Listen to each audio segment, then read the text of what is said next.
Jaime Torres Bodet fue un mexicano de excepción, al mismo tiempo un extraordinario poeta, un magnífico funcionario y diría yo, un patriota. Torres Bodet es un hombre de cultura, él piensa en la formación humana, piensa en el ser humano con perspectiva de futuro, con grandes horizontes, y eso lo va a demostrar a lo largo de toda su vida. Un gran político, un hombre honesto, un hombre de letras, un excelente diplomático. Era el funcionario perfecto, el funcionario ideal. Como un titán de esta lucha permanente e imperecedera del hombre por su libertad. Es un forjador de la cultura en México, un forjador de la educación. Y siempre mirando hacia el bienestar del país y del mundo. Un ser excepcionalmente inteligente. Don Jaime nace con el siglo, entonces cuando los años de la revolución él era todavía niño. Él observa lo que sucede en la ciudad. Cuando pasa por la ciudadela, cerca de la ciudadela, se escucha los balazos, de ahí en más, la entrada de los zapatistas a la Ciudad de México. Y en una de sus memorias relata cómo iba cambiando la vida cotidiana de ellos, de los adolescentes, y cómo la Revolución Mexicana fue un gran magnetismo para todos ellos. A él le impacta la revolución como a los demás, es decir, el espíritu de la revolución, más allá de la lucha armada, generó un ánimo de cambio y de transformación radical en el país.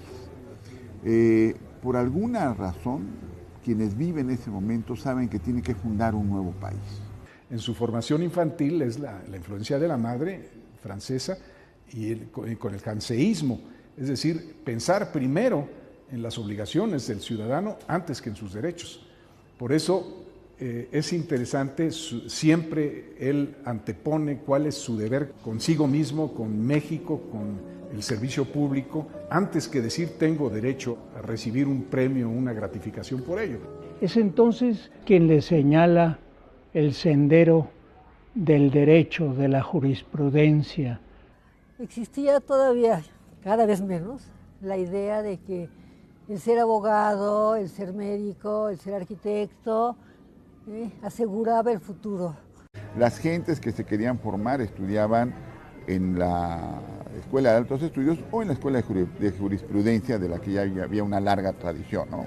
Este ensayo de Torres Bodet para ser abogado, que es frustrante porque no llega a aprobar las materias propiamente de la carrera de abogado y se da cuenta que su vocación no está precisamente en la ciencia del derecho, sino en el de las artes y la literatura. Y ahí conoce a un maestro que lo va a embelesar, por el cual tiene una gran admiración porque mantiene una ideología nacionalista, mexicanista, que es Antonio Caso. Y en la Escuela de Altos Estudios, que en la cual también era profesor el maestro Caso, Torres Bodet se inscribe en la literatura y poesía francesas. Si de influencias habláramos, yo lo vería más inclinado hacia las enseñanzas y hacia el impacto que la imagen de Vasconcelos tiene para todos ellos en ese momento. Vasconcelos lo conoce y lo invita a que forme parte de su grupo como secretario particular. La impresión para un joven de 18 años, como entonces era Jaime Torres Bodet, compartir con el rector de la Universidad Nacional su oficina, sus libros, su cátedra, su influencia.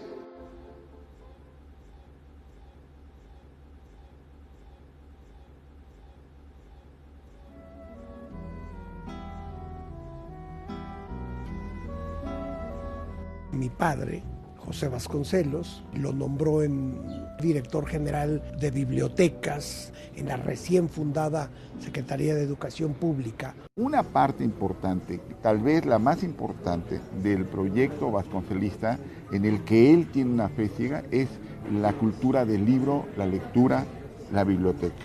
Y no es casualidad que se lo encargue a Torres Bodet. Cuando Vasconcelos invita a Torres Bodet a estar al frente del Departamento de Bibliotecas, para él es una gran oportunidad porque le permite proponer algunas lecturas que él había hecho cuando niño, pensando en los niños. No existían lecturas propiamente para niños. Fue el inicio, fue el contacto, fue la gran oportunidad que le dio Vasconcelos, porque pues lo puso al alcance que no tenía ninguno de los jóvenes en ese entonces, de acceder a los libros directamente y poderlos leer. Pelea por la ubicación y la creación de bibliotecas en un México que no tiene escuelas, que no tiene maestros, que no tiene espacios públicos para eso y que lo único que tiene son una voluntad inquebrantable, un sueño inmenso, tremendamente poderoso, en un pequeño puñado de gentes que dicen vamos a transformar México, y uno de ellos es Torres Bodet. Atiende a 60,000 lectores, hombres mayores, jóvenes, niños, que poblan los recintos de las bibliotecas públicas que no existían en aquel momento. Llega Vasconcelos con esta pasión desbordada, esta convicción profunda, pocas veces vista en la historia mexicana, y en 2 años, 8 meses, logran una transformación radical de México de manera brutal. Él ahí tomó la pasión por la difusión de la cultura en el país y por una gran obra educativa entendida como una tarea redentora. Don Jaime participa de la revista Contemporáneos, que produjo un salto hacia el cosmopolitismo con una profunda raíz mexicana en nuestras letras. Y en un principio esta revista es muy criticada, no tiene una tendencia política, sino realmente es la suma de hombres interesados en la cultura y son muy criticados, particularmente por los estridentistas, encabezados por Maples Arce. En primer término, él determina el nombre de la publicación periódica. En segundo lugar, él forma al grupo sin grupo, como lo llamó Javier Villurrutia, o el archipiélago de soledades, como lo denominó Jaime Torres Bodet. Al lado de Carlos Pellicer, de Enrique González Rojo, de Gilberto Owen, de Salvador Novo, de Bernardo Ortiz de Montellano, José Gorostiza, estaba Jorge Cuesta. Fue una generación verdaderamente excepcional. Se vuelve el más universal de los autores de los contemporáneos, porque es el que más variedad y policromía de culturas puede conocer. Dejan su forma de expresarse y se vuelve pues la revista más importante de los primeros 50 años de nuestro país en el siglo XX.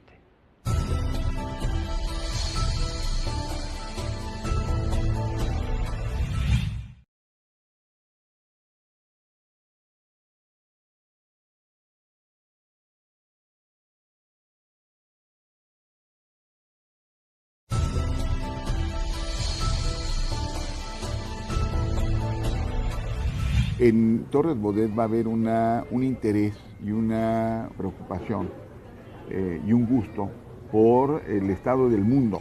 Con la formación que tiene, se inscribe al servicio exterior. A donde lo envía Genaro Estrada es como tercer secretario en la España que está a punto de ser república. Es entonces que le sirve mucho el servicio exterior, no solo para conocer los países amados y admirados, sino el poder conocer a los intelectuales de ese momento. Esa parte de su vida diplomática es muy rica, tuvo contacto en todas las ciudades con grandes personalidades. Fue distinguido por el general Ávila Camacho, quien lo trajo como subsecretario de Relaciones Exteriores.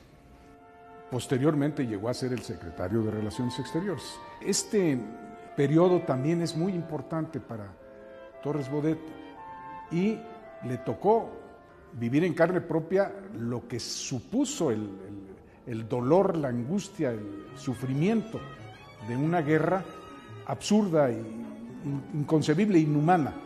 Un hombre sabio, a favor, ¿no?, de la cultura, de la historia, ¿no?, de la no intervención, de la solución pacífica de los conflictos, ¿no? Y esa es la tónica que en aquellos momentos le da a su gestión, ¿no?, como miembro del Servicio Exterior.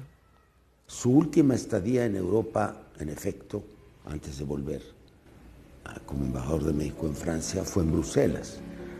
En el 43 entra a una Secretaría de Educación Pública en medio de crisis de sentido, por qué y para qué. Se ha ido construyendo en la década pasada, que ha sido muy importante y muy rica, todo, no una infraestructura, pero sí una gran movilización en el país.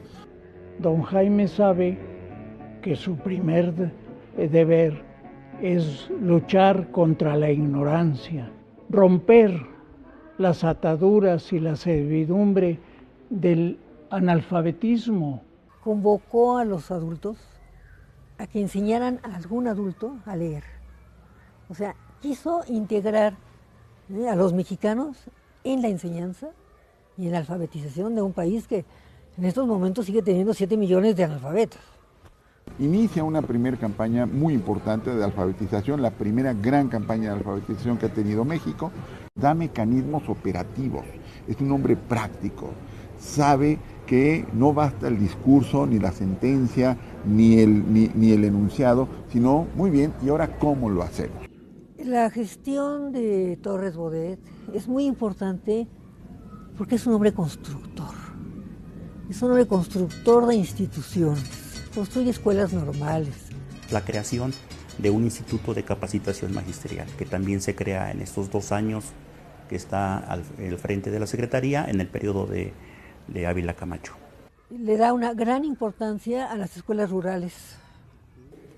Él le dio forma al artículo 3 de la Constitución. Narra en su libro Años contra el Tiempo cómo se negoció con las distintas fuerzas políticas e ideológicas del país. Texto que conocimos hasta la última reforma y que tiene además grandes definiciones políticas. Suscribe, redacta un artículo nacionalista, solidario, dignificante y sobre todo democrático. Y lo dice Torres Bodet.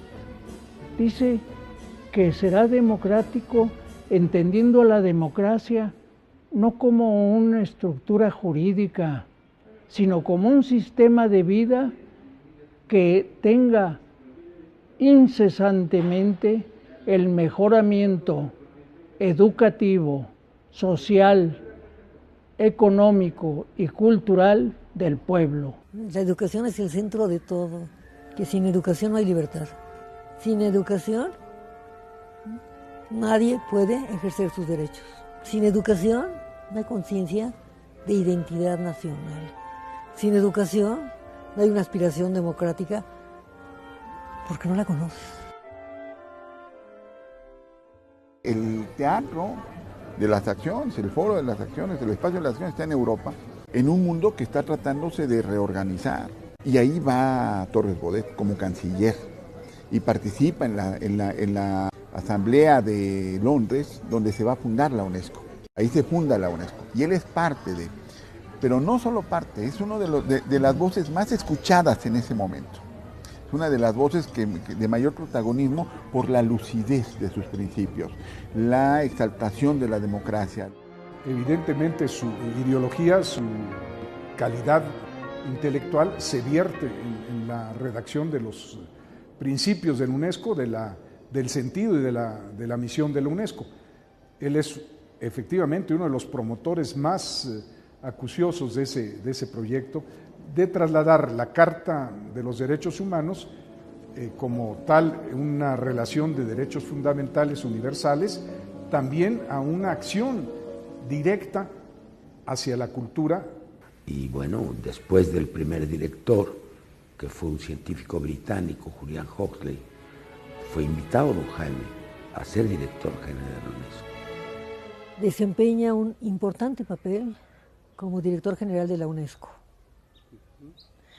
Y es muy importante por lo siguiente, porque son varios países que lo postulan para que ocupe ese alto cargo. A México le representa además el honor de tener a un mexicano en esa posición, el interés de él por dar a conocer todos los valores históricos y culturales que engrandecen a este país.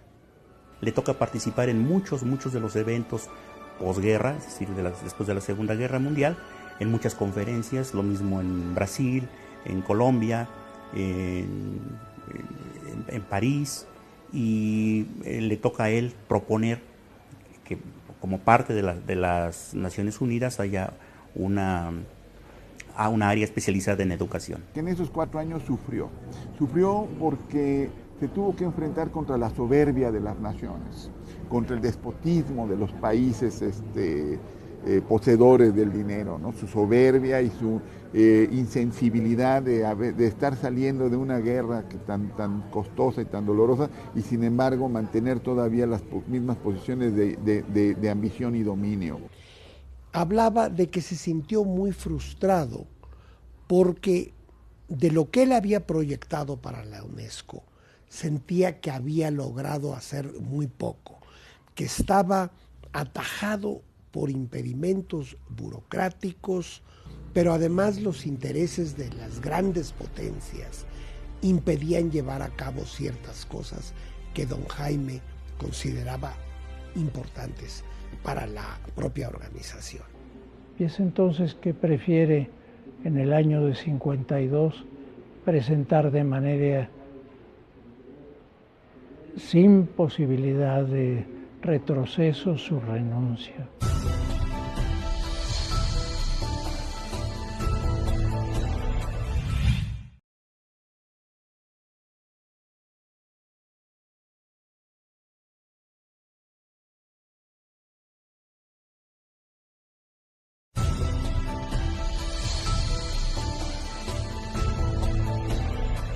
Y aparentemente al término de su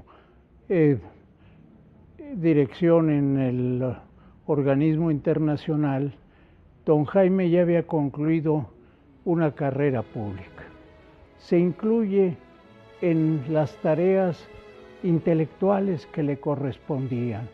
Se dedica esos 6 años a estar en eso, en conferencias, en pláticas, va de un lado al otro, está en México, está escribiendo, está haciendo una vida, digamos que apacible, ¿no? Como muchos intelectuales aspirarían. Está en contacto con la vida cultural de México, asiste a eventos, etc. No advierte don Jaime que para el presidente ya electo, Adolfo López Mateos, la educación se vuelve una tarea de Estado. No es el gobierno de López Mateos, sino que López Mateos quiere que eso se constituya como, en verdad, un sendero del propio Estado mexicano. Pues de manera natural López Mateos llama Torres Bodet, que tiene pocos años de haber dejado la UNESCO, que ya fue secretario de Educación, que tiene una trayectoria gigantesca, ¿no? Don Jaime se revela, dice que ya pasó la vida, que ya él es un hombre mayor, que es viejo. Está bien, ya me lo comentó, que usted no aceptará el cargo, pero ¿por qué no me hace usted una nota en la que me explique cuáles son los problemas y las soluciones para el próximo sexenio en materia educativa? Don Jaime le entrega un texto de 9 cuartillas, lo lee López Mateos, lo cita a don Jaime y le dice: don Jaime, usted tiene la solución más importante de la educación mexicana en este momento, y le quiero recordar que usted se dedicó a ofrecer la enseñanza a los extranjeros, ahora le toca a ofrecerla a los mexicanos. Y pues don Jaime tiene que decir que sí. Él convenció al presidente López Mateos de que el paso a dar era asegurar la universalidad de la educación primaria, que había sido prometida por Juárez en 1867, con la Ley de Educación Gratuita, Laica y Obligatoria, y que no se había cumplido en casi 100 años. Entonces organizó un plan nacional de 11 años con el propósito de dar educación primaria a todos los mexicanos. Lo que se logró. También propuso la creación del libro de texto gratuito, que fue un mensaje, no del gobierno, fue un mensaje de la autoridad educativa y de un concepto de nación. Fue su diálogo, como él decía, con el magisterio. Encuentra en Torres Bodet un hombre con una visión muchísimo más adelantada a esa época. Ya mencionamos los libros de texto, pero es una visión, además una de las características de la gestión de Torres Bodet es su generosidad. Se preocupa por la formación del maestro, intensificar, tener mayor número de plazas, mayor número de escuelas, atacar todos los aspectos: educación para el trabajo, educación inicial, educación primaria, preescolar, ¿no? La educación secundaria.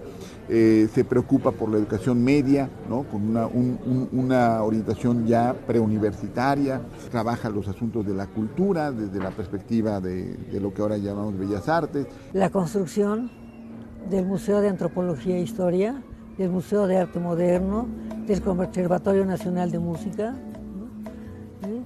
Que son obras extraordinarias, ¿no? El Politécnico fue una creación ya de los gobiernos de la Revolución muy importante. Hacer que nuestros jóvenes tuvieran acceso no nada más a una cultura literaria, sino también a una cultura de saber hacer. Y para eso la creación del Politécnico fue muy importante. Durante toda su vida cultural, él es reconocido a nivel internacional, recibe varios premios, varios doctorados honoris causa por varias universidades norteamericanas, la Universidad de Albuquerque, la UNAM y algunas otras universidades, la de Bruselas. Entonces es reconocido. Cuando la medalla Belisario Domínguez la otorgaba el Senado, no a empresarios, ¿no?, sino a hombres que habían dejado una herencia cultural en beneficio del país. El de un funcionario ejemplar y el de un intelectual mexicano y universal. Su visión de la educación que plasma en la Carta de la UNESCO va asociado a eso. O sea, la visión de educación, de la educación como el recurso para dirimir pacíficamente los conflictos, para lograr una convivencia sana y productiva, para lograr el desarrollo, la transformación, bueno, y la visión democrática sobre todo. Este impulso de la educación como un mecanismo para la visión democrática es muy de Torres Bodet. Es a uno de los mexicanos que de alguna manera por su labor contribuyeron al afianzamiento de la democracia en México y de la alta cultura. El significado que tiene que Torres Bodet esté en la Rotonda de los Hombres Ilustres es un reconocimiento al trabajo, la literatura, por su poesía, por su trabajo de canciller, por su trabajo enorme en el campo de la educación. Muy merecido. Él fue una gente siempre alerta y siempre dedicada a ver por el bien de México en el entorno internacional. De manera que además de ser un gran educador, fue un gran internacionalista.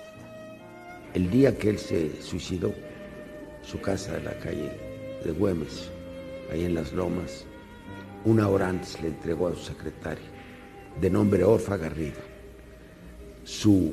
el último manuscrito de sus memorias. Como tenía él una enfermedad incurable, prefirió que al terminar su vida pública, terminara su vida personal.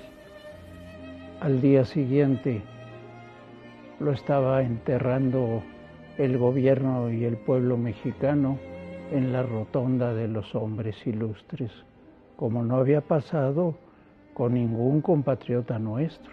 Creo que su suicidio fue en cierta forma el acto más humano que él se permitió llevar a cabo.